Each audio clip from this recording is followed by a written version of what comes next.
Hey friends, it's Tuesday, it's noon, here again with tea to talk to Allison. I say every week that I'm really excited to talk to the person who I'm talking to, and it's because it's true. Here she is. Thanks so much for being on time. Let's go. Hello. All right, Allison, do we think this is gonna work? Yes, Hi. it's working. Awesome. Yes.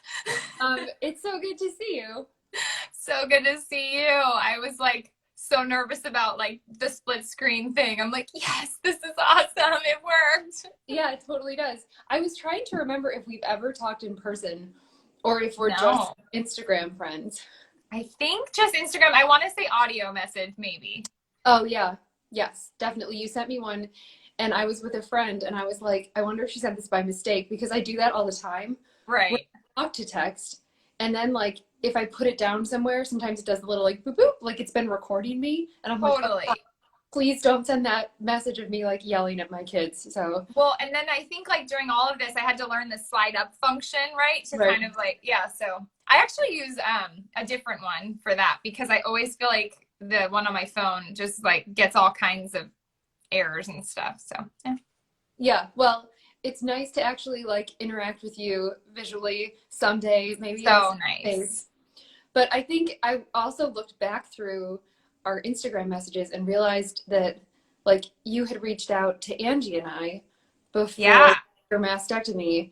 And so Hmm. we've been like, it's been a while that we've just been sort of like chit-chatting and checking in. But I would Right. love for you to tell a little bit about your story and introduce yourself because I feel like I know you pretty well, which is a funny thing to say since we've only known each other on Instagram, Yeah. but would love for you to kind of share about yourself. So, well, thank you for allowing me the opportunity, first and foremost. And yes, I have been following you guys as soon as I found out.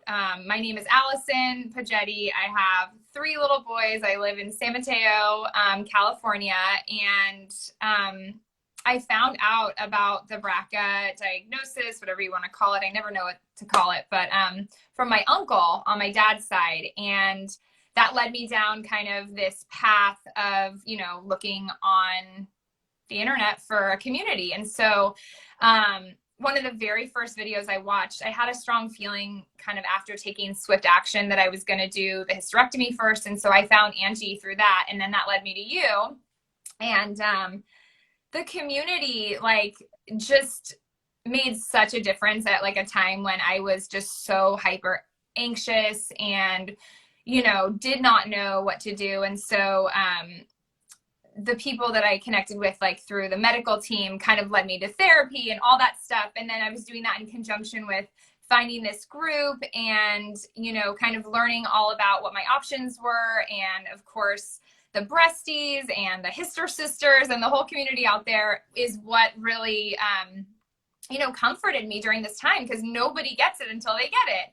And Yeah. so after that, I decided to just go for the mastectomy pretty quickly after the hysterectomy. And all my surgeries were within the span of about a year, actually 10 months to be exact, 9 months to be Wow. exact.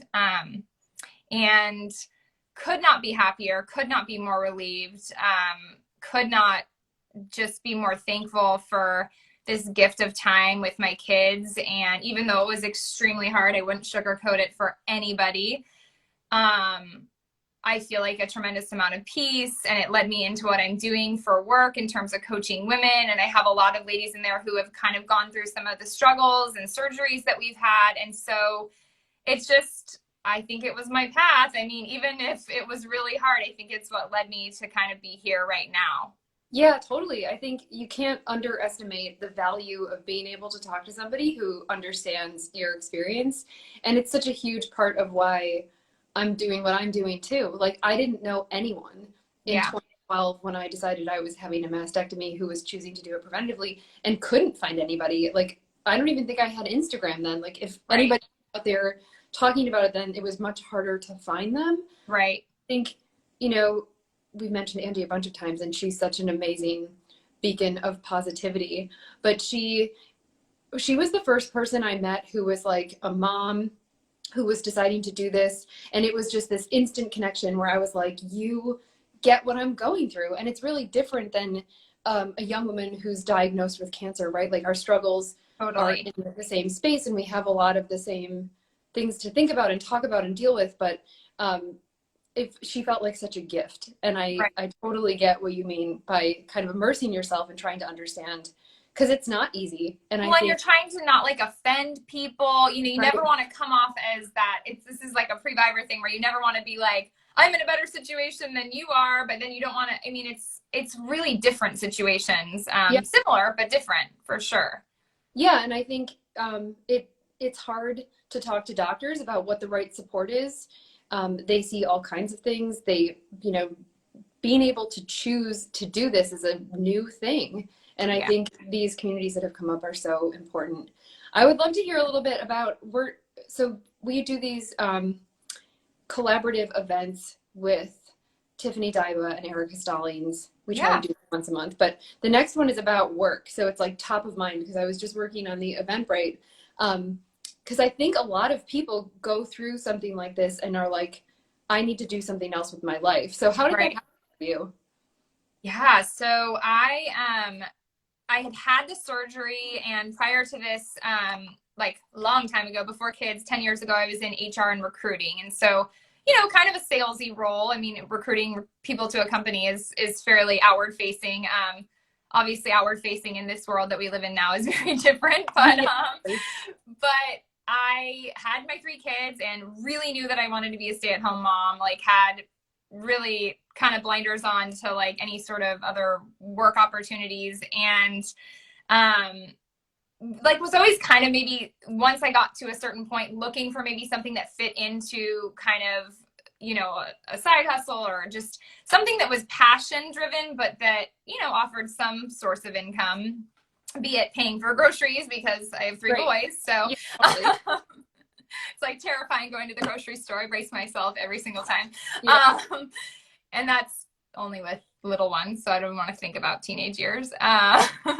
But yeah, and then my coach in the organization that I'm in, literally just asked me, do you want to try this? And I solely signed up because I thought, you know what, I'm just going to do it. I'm going to like see what happens. I'm going to try it for 21 days and, give myself like a little challenge after surgery. And so it was this program that was like a bar focused, and it just felt very like harnessing my inner power, and it was all about positivity, and I loved the creator of it. And then that led me down kind of the next month, which then led me to like, I want to actually try to do this for women. I have a background in fitness. I was an instructor. My mom was a 35-year instructor in jazzercise. And so, yeah, it just kind of all fell together. And then now that I've been doing it month over month, I just see what like a difference it's made in other people's lives. And so I feel like I have this gift to share, being like my own spin on it. And that's what I want to do, and I know so many people are coaches and it's like an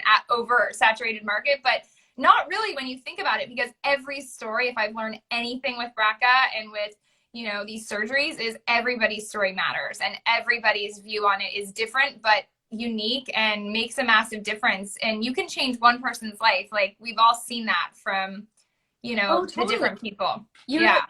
I remember that seeing one of your first workout videos after surgery and being like, Long time she ago. is a badass. Like I Thank you. I didn't work out for such a long time, and I first started going back to yoga and like didn't really know what was safe or how, and my Yeah. instructor had no idea, and she was like, well, if it feels uncomfortable, just modify. And I was like, okay. Well, you don't know like, how to modify. It's like how, because right. you literally think that these things are going to come like popping out of you or something. Yeah.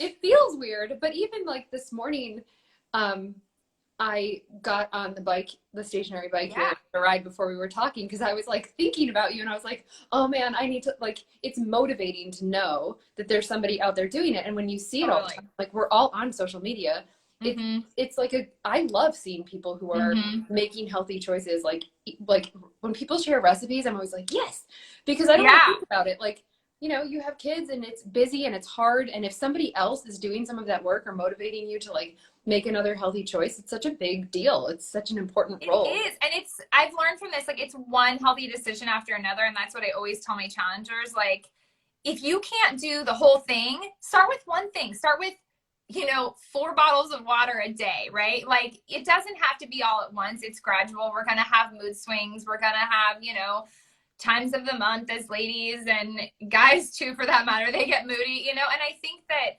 remembering that, yeah, that there is so much power in community and coming together and having accountability. For me, like that's why I became the coach initially, and then having that accountability with all my challengers, like I have to show up for them, right? So Yeah. then I'm showing up for myself, then I'm showing up for my family, and I'm doing the work, the mindset work, which is like above all else, because if you're not there, then, and with surgery, like you just are in such a, at least I was in like such an anxious place. The only thing that I could really focus on for that year was that, and it was such a gift to be able to come back to working out, something that gives me such passion, and then come back to healthy eating. And, I'm a vegan, so that's been kind of like an interesting, angle on things too, because you're always having to get creative with beans and tofu and edamame and all the different sources of protein that you can get. So Yeah, totally. I think, one of the things that I think a lot about is the kind of example that I'm setting for my kids. yeah. And I love that you said that about it, sort of like you can do one thing, right? Like, because I think we're in this time where women and moms especially are expected to do everything. Like you're supposed to be super mom, making Pinterest looking cookies, and also working and making money and self-care, it just compounds, and it's impossible to do all those things. And if you have a really bad day, or you completely don't work out, or don't, I mean, like I switched to herbal tea from my like 4th cup of coffee today, but it's like such a tea person now from COVID, right? Yeah. Like love tea, but love it 10 times more now. Yeah. But it's like, even if you can make one good choice, and then tomorrow you can make 2, and if you make none on the 3rd day, go back. It's like understanding and not beating yourself up about.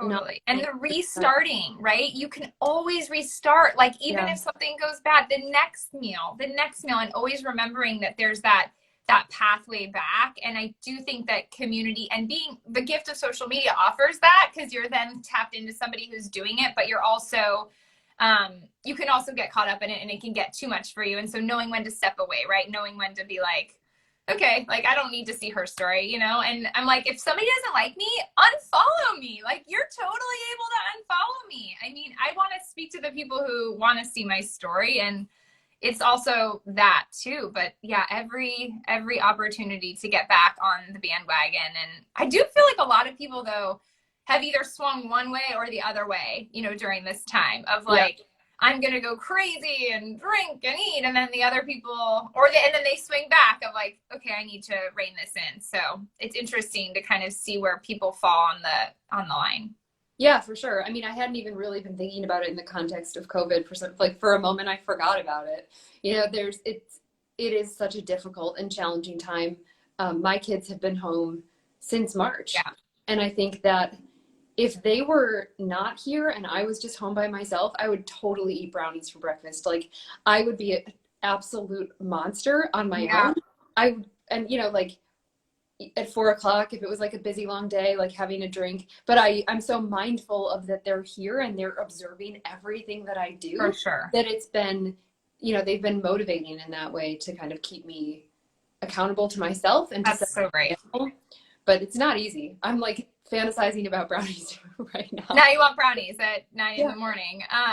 For me, it was a big change that I've made, not because it's like written in our plans or anything. You can totally like drink within the 2 different options, but I feel like with the BRCA stuff, I definitely cut back on maybe my wine drinking. I was kind of more of a person that wanted to have, a small glass every night. And I have noticed a huge change in kind of, mental fog and just feeling clearer and just feeling better when I go to sleep and not having that thing where I wake up. So it's I still do enjoy, on the weekends, but it's different. And it's intentional, and it's thinking about how I am fueling my body, and literally asking a simple question of like, do I need this, eating opportunity? Do I need this drinking opportunity? And if I do, if I really need it and I like want to connect with a friend or something, absolutely go for it. But if I don't, it's taking the pause and then just kind of saying like, I'm going to feel better if I choose something different, Oh, totally. I think the idea of being intentional, just like across the board and everything, makes so much sense. And we do a lot of things out of habit that we're not even thinking about like walking by and like taking a handful and eating something, or, you know, having a drink while cooking dinner, you know, whatever it is. But I think, you know, if it's personal life or diet or exercise, being intentional in everything and really being thoughtful about what you're doing is.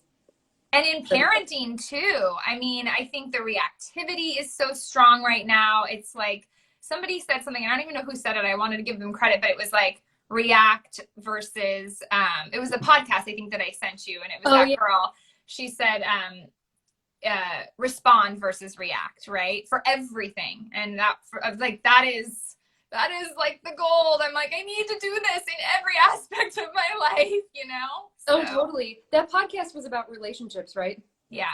Yeah, I haven't listened to it yet, but I think, you know, I know a lot of people who've had COVID breakups and also COVID like connections. Yes.